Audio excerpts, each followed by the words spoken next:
भारत के एजेंट्स पर हरदीप सिंह निज्जर की हत्या का आरोप लगाने के 11 दिन के बाद कनाडा के प्रधानमंत्री जस्टिन ट्रूडो ने अब अपने नए बयान में यह कहा है कि वैश्विक स्तर पर भारत का महत्व लगातार बढ़ रहा है और वो भारत के साथ पूरी गंभीरता से बेहतर रिश्ते बनाने के लिए तैयार है। हालांकि इसी बयान में उन्होंने ये बात भी कही कि भारत को कनाडा के साथ मिलकर हरदीप सिंह निज्जर की हत्या की जांच में सहयोग करना चाहिए।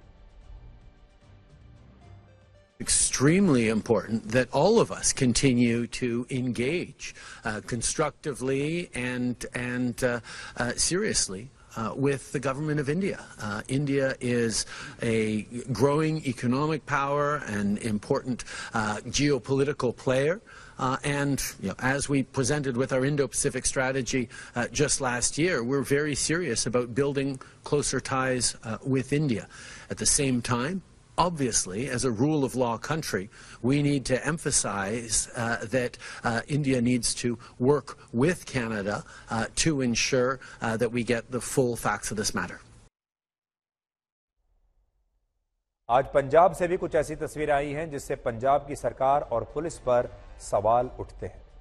आज अमृतसर के गोल्डन टेंपल में स्वर्ण मंदिर में दल खालसा के लोगों ने हरदीप सिंह निज्जर के लिए प्रार्थना की है और यह भी कहा है कि वो कनाडा के प्रधानमंत्री जस्टिन ट्रूडो को धन्यवाद देते हैं कि उन्होंने इस मामले में निज्जर की हत्या के पीछे भारत का हाथ बताया है।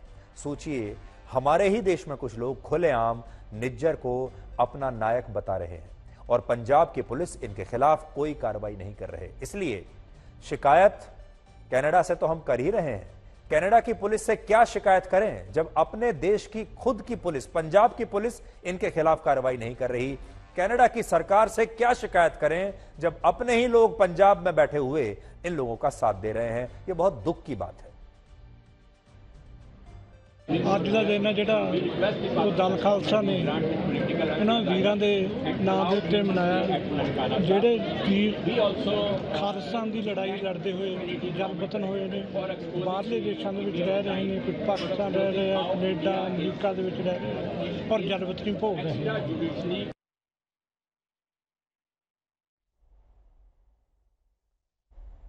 और अब हम आपको कुछ और तस्वीरें दिखाते हैं। देखिए, ये एक और गुरुद्वारे की तस्वीरें हैं। यह है दशमेश दरबार गुरुद्वारा, जहां खालिस्तान के आतंकवादी भिंडरावाले और दूसरे आतंकवादियों की तस्वीरें साफ साफ लगी हुई हैं। कनाडा की इस समय क्या स्थिति है, आप यहां से देख सकते हैं।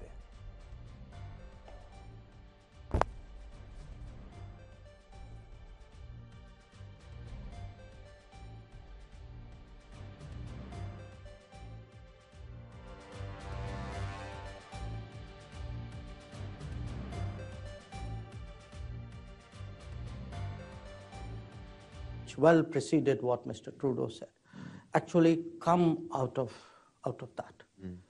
And today I'm actually in a situation where my diplomats are unsafe going to the embassy or to the consulates.